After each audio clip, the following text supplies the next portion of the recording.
Pembacaan Alkitab menurut Yeremia 30 ayat 1 hingga 3 yang menyatakan, firman yang datang dari Tuhan kepada Yeremia bunyinya, beginilah firman Tuhan Allah Israel, tuliskanlah segala perkataan yang telah kufirmankan kepadamu itu dalam suatu kitab. Sebab sesungguhnya waktunya akan datang, demikianlah firman Tuhan, bahwa aku akan memulihkan keadaan umatku Israel dan Yehuda. Firman Tuhan, dan aku akan mengembalikan mereka ke negeri yang telah kuberikan kepada nenek moyang mereka, dan mereka akan memilikinya. Demikianlah sabda Tuhan. Bapak, Ibu, Saudara, dan adik-adik yang terkasih di dalam Tuhan, baik yang beribadah di gedung gereja ini, maupun yang mengikuti ibadah dari rumah dan dari berbagai tempat di mana kita berada saat ini. Selamat sore, salam damai untuk kita. Bagaimana kabarnya? Luar biasa? Ada yang bilang baik, ada yang bilang puji Tuhan, ada yang bilang luar biasa. Ini cara kita mengekspresikan atau merespons kehidupan yang Tuhan anugerahkan. Bagaimana kabar kita juga di hari ke-15 di tahun 2023 ini? Masih semangat seperti ketika kita memasuki tahun 2023? Jawabannya mulai agak mengecil. Masih semangat? Saya lanjut pertanyaannya. Bagaimana dengan resolusi atau harapan yang kita buat di tahun 2023? Biasanya di awal tahun ada banyak yang mau kita capai, ada banyak yang kita tuliskan, ada harapan-harapan yang ingin kita wujudkan. Masih semangat juga untuk mewujudkannya? Atau sudah mulai kendor? Niatnya mau turunkan berat badan, tapi godaan terlalu besar, acara syukuran di gereja banyak, ya. Atau ada resolusi-resolusi yang lain yang mungkin saja semangatnya berapi-api di awal, tetapi sudah mulai kendor di hari ke-15. Semoga itu tidak terjadi pada kita karena baru hari ke-15 di tahun 2023. Tema kita di hari ini adalah penderitaan pasti akan berlalu. Didasarkan pada Yeremia pasal 30 ayat 1 hingga 3 tadi. Ada seorang pemuda datang kepada salah seorang penatua di sektor tempat dia berjemaat. Lalu dengan muka agak lusuh, si pemuda tersebut meminta kepada penatua untuk berdoa kepadanya, supaya dia dikaruniakan kekuatan dan juga dikaruniakan kesabaran. Lalu si penatua ini menyanggupi permohonan pemuda tersebut. Maka mulailah penatua berdoa, Tuhan yang baik, kirimkanlah kepada anak muda ini persoalan di pagi hari, persoalan di siang hari, dan persoalan. Belum selesai penatua itu berdoa, anak muda tersebut tiba-tiba berteriak dan meminta supaya penatua itu menghentikan saja doanya. Lalu dengan suara agak meninggi dia katakan, Bapak, saya meminta Bapak berdoa supaya saya tabah dan kuat, tapi kenapa Bapak meminta supaya persoalan datang di pagi, di siang, bahkan mungkin Bapak akan menyebut juga persoalan akan datang di malam hari. Lalu dengan tenang penatua tersebut menjawab, anak muda, hanya dengan persoalan sajalah kita dilatih untuk bersabar dan kuat. Lalu setelah itu doa dilanjutkan. Bapak, Ibu, Saudara, dan adik-adik yang terkasih di dalam Tuhan, apa yang mau dikatakan sebenarnya dari kisah sederhana yang baru dituturkan tadi? Seringkali ketika berhadapan dengan persoalan-persoalan kehidupan, seringkali ketika kita berada di titik nadir kehidupan, ketika kita berada di tengah-tengah keputusasaan, ketika kita berada di tengah-tengah ketidakmampuan kita untuk menyikapi berbagai persoalan, kita senang untuk lari dari situasi-situasi tersebut. Dan mungkin saja doa-doa kita bisa jadi seperti doa sang anak muda tadi. Tapi kisah tadi tidak lalu menggambarkan bahwa anak muda di Paulus demikian. Saya tidak yakin mereka semua orang-orang tangguh di dalam menghadapi persoalan. Teks bacaan kita hari ini adalah firman Tuhan kepada Nabi Yeremia yang kemudian disampaikan untuk nantinya Yeremia sampaikan kepada Israel dan Yehuda yang sementara berada dalam situasi pembuangan pada waktu itu. Rupa-rupanya pembuangan di Babel itu meluluhlantakkan kehidupan Israel dan Yehuda, memporak-porandakan seluruh dimensi kehidupan mereka. Secara fisik, secara psikis, secara ekonomi, relasi mereka dengan Tuhan, relasi mereka dengan sesama, dan berbagai dimensi kehidupan lainnya. Jika kita menelusuri perjalanan atau pembacaan dalam kitab Yeremia, kita mendapati bahwa penderitaan yang mereka alami tersebut sebenarnya disebabkan oleh ulah mereka, oleh tindakan mereka.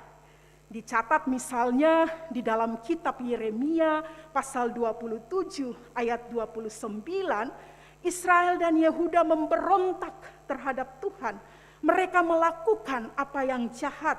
Mereka mempersembahkan korban kepada ilah-ilah lain. Mereka percaya kepada juru-juru tenung, juru-juru ramal, dan mengabaikan Tuhan. Bahkan mereka percaya juga kepada tukang-tukang sihir yang bisa menunjukkan keajaiban-keajaiban dalam waktu-waktu tertentu. Bahkan para raja pada masa itu begitu mengandalkan kekuatan diri mereka sendiri dan bangsa-bangsa di sekeliling mereka. Mereka mengagungkan kekuatan bangsa-bangsa di sekeliling, lalu mereka melupakan Tuhan yang adalah sumber kekuatan mereka di sepanjang kehidupan mereka. Bolehkah dibantu slide-nya untuk ditayangkan? Namun di tengah-tengah penderitaan tersebut, Tuhan memerintahkan Yeremia untuk menulis semua firman yang nanti kemudian akan disampaikan kepada Israel dan Yehuda.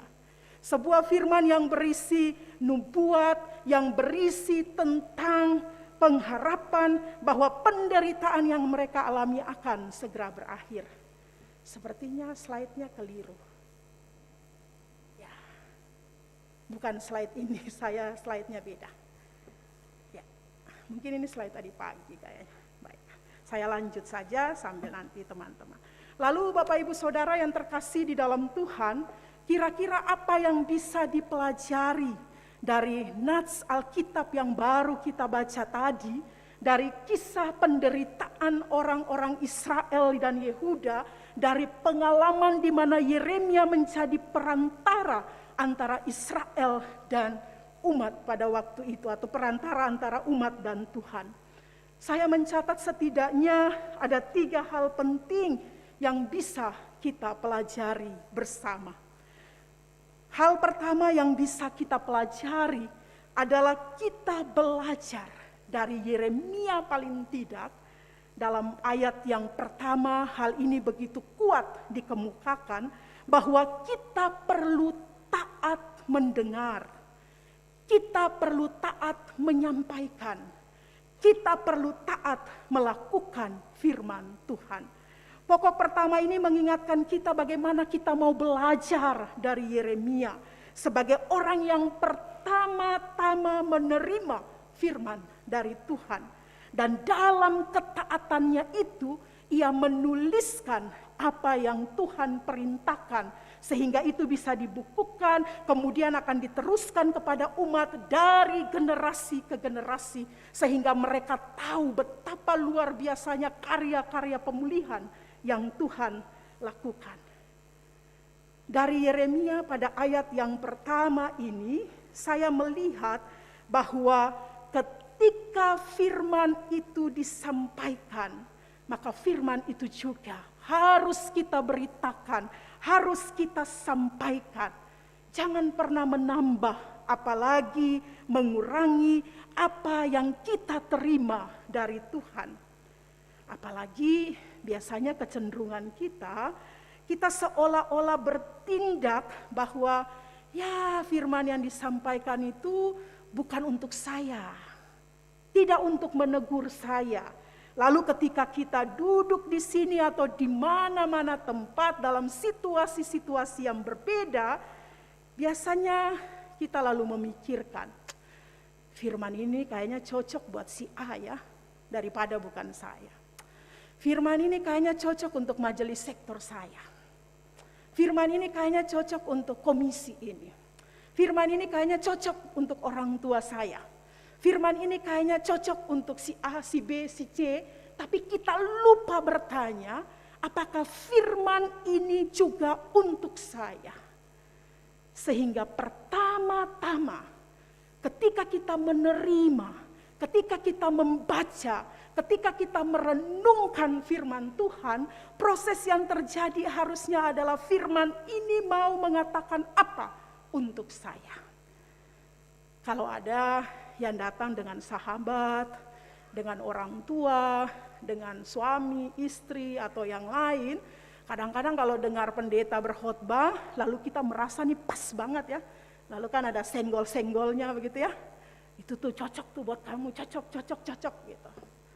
Tapi kita lupa untuk bertanya, apakah firman ini juga benar-benar untuk saya? Sehingga saya bisa diubahkan, hati saya disentuh, saya juga bisa mengalami pemulihan dari Tuhan itu. Itu sebabnya dosen khotbah saya pernah mengatakan, kalau pendeta menyiapkan khotbah, pertama-tama yang harus ditegur adalah dirinya sendiri. Pertama-tama yang harus merasakan gejolak-gejolak yang luar biasa itu harusnya dirinya sendiri. Kalau kita mengalami itu, maka umat pun akan menerima berkat dari itu. Sehingga jangan selalu terorientasi pada orang lain ketika kita menerima sesuatu dari Tuhan. Pertama-tama tanyakan, firman ini untuk saya. Tuhan mau katakan apa? Tuhan mau menegur apa? Tuhan mau mengungkapkan dan menyingkapkan apa? Hindari pemikiran untuk lalu terburu-buru berpikir tentang orang lain di dalam benak kita. Saya ajak kita membaca 2 Timotius pasal 3 ayat 16. 2 Timotius pasal 3 ayat 16. Ada juga tertera di layar, kita baca bersama. Segala tulisan yang diilhamkan Allah memang bermanfaat untuk mengajar, untuk menyatakan kesalahan, untuk memperbaiki kelakuan, dan untuk mendidik orang dalam kebenaran. Ada 4 kata kerja di sana. Untuk mengajar, maka kalau kita hadir di gereja mendengar khotbah, tanyakan firman ini mengajarkan apa. Untuk menyatakan kesalahan. Jangan kalau kita mendengar sesuatu buru-buru pindah. Ini salah nih bacaannya nih. Ini kayaknya menyentuh saya banget, tapi bukan untuk saya, untuk orang lain ini. Untuk memperbaiki kelakuan. Saya yang di 2023 harusnya berbeda dari saya yang 2022. Kalau kita mengimani bahwa firman itu memperbaiki kelakuan kita. Dan yang terakhir, untuk mendidik orang dalam kebenaran. 4 fungsi ini tidak bisa dipilah-pilah. Dia berjalan bersamaan. untuk memperlengkapi kita memahami firman Tuhan dalam perjalanan hidup kita. Dan itu yang saya kira tampak dalam diri Yeremia.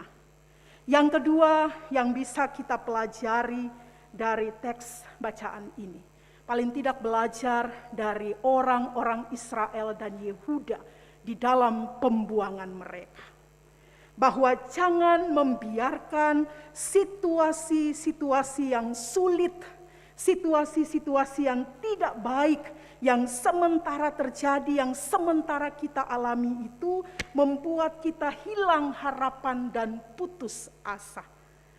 Pokok yang kedua ini mau mengingatkan Bapak, Ibu, Saudara, dan saya, adik-adik semua, bahwa dalam situasi yang sulit dalam hidup kita, bahkan mungkin di awal tahun ini, jangan pernah kita hilang harapan dan putus asa. Bahkan mungkin tahun hanya berganti, tapi masalah tetap sama. Tahun hanya berganti, tetapi pergumulan tetap sama. Tahun hanya berganti, tetapi kepedihan, kesedihan masih kita alami. Firman ini mengingatkan kita, jangan hilang harapan dan putus asa.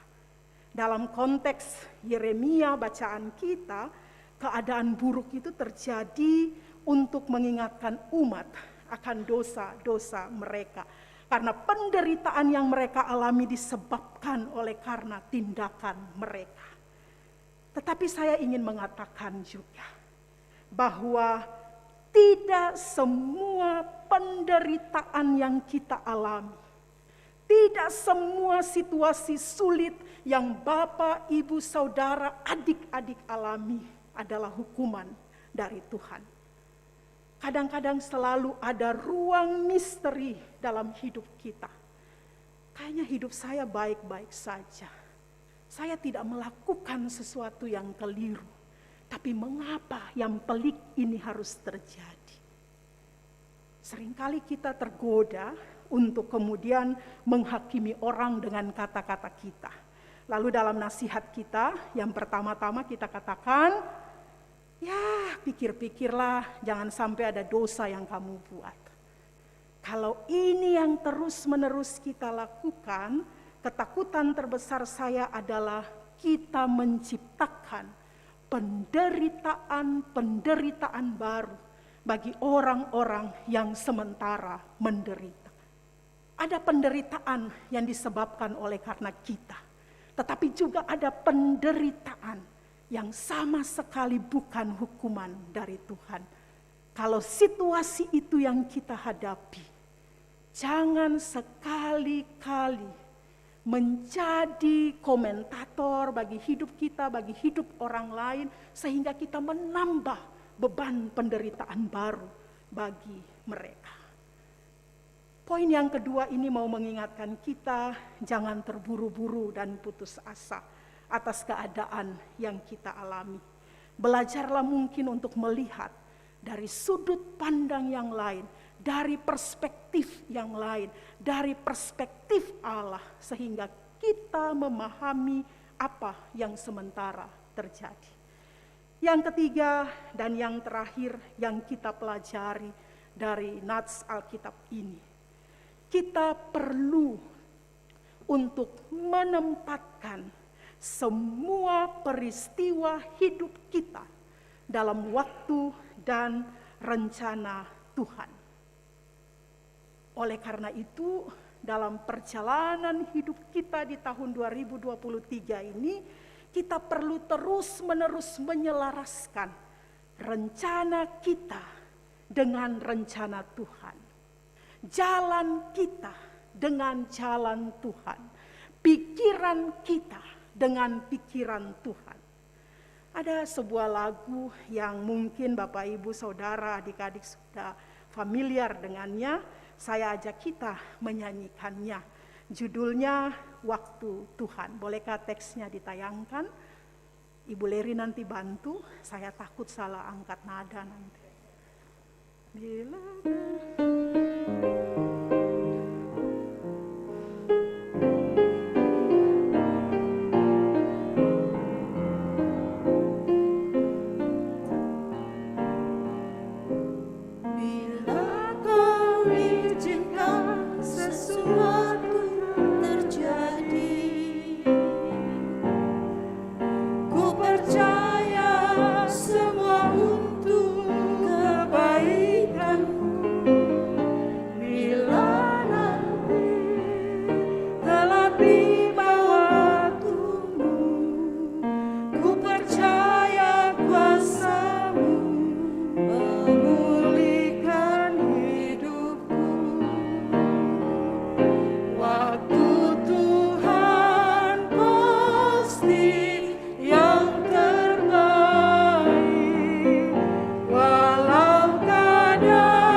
sekali lagi waktu Tuhan. Pasti yang terbaik. Waktu Tuhan pasti yang terbaik. Walau kadang tak mudah dimengerti, lewati cobaan,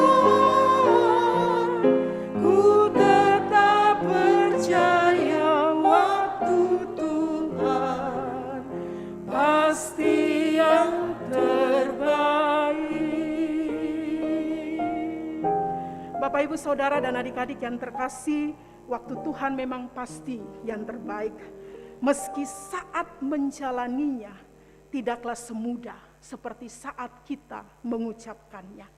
Di titik ini menurut saya dibutuhkan kerendahan hati dari kita. Kerendahan hati untuk mengakui bahwa ada kuasa yang lebih besar dari kuasa saya, yaitu kuasa Tuhan. Ada rencana yang lebih baik dari rencana pribadi saya, yaitu rencana Tuhan. Ada jalan yang lebih baik meski jalan itu sulit dari jalan yang sementara saya tempuh. Kerendahan hati untuk mengakui hal-hal ini membuat kita belajar untuk menyelaraskan rencana Tuhan dengan rencana kita.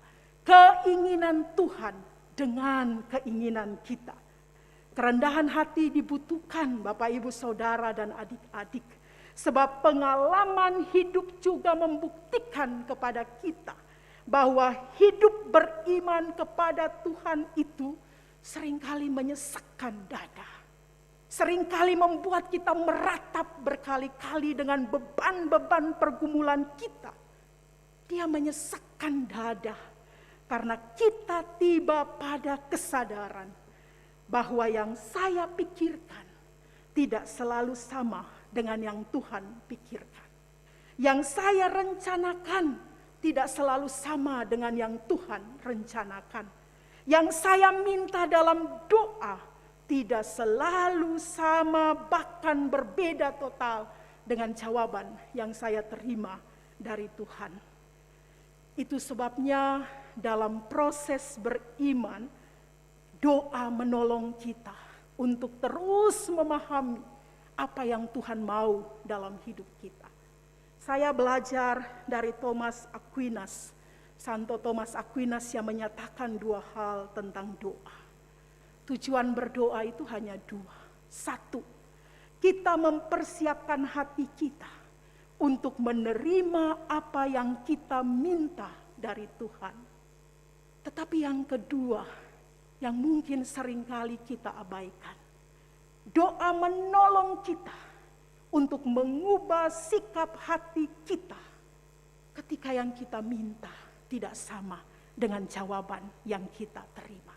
Di titik ini, kemampuan kita untuk mengubah sikap hati kita terhadap apa yang kita minta kepada Tuhan menjadi sesuatu yang penting. Pada akhirnya, saya ingin mengatakan kepada kita, jangan menyerah. Karena kita tidak tahu apa yang sementara Tuhan siapkan 1 sentimeter di hadapan kita. 1 menit di hadapan kita. 1 jam di hadapan kita. Jangan juga berhenti berdoa. Karena doa menolong kita untuk tetap terhubung dengan Tuhan. Dalam situasi senang tetapi juga situasi sulit. Jangan berhenti berharap. Karena harapan membuat kita tetap berpikir positif dalam situasi sulit yang sementara kita alami. Dan jangan berhenti bersekutu. Karena dekapan, pelukan hangat dari sesama menguatkan dan meyakinkan kita bahwa kita tidak sedang berjalan sendiri. Tuhan kiranya menolong Bapak, Ibu, Saudara, adik-adik semua untuk memberlakukan firman ini dalam hidup kita. Orang memprediksi tahun ini tahun berat, tapi mari kita katakan dengan iman percaya kita bahwa tahun ini juga adalah tahun berkat. Amin. Amin.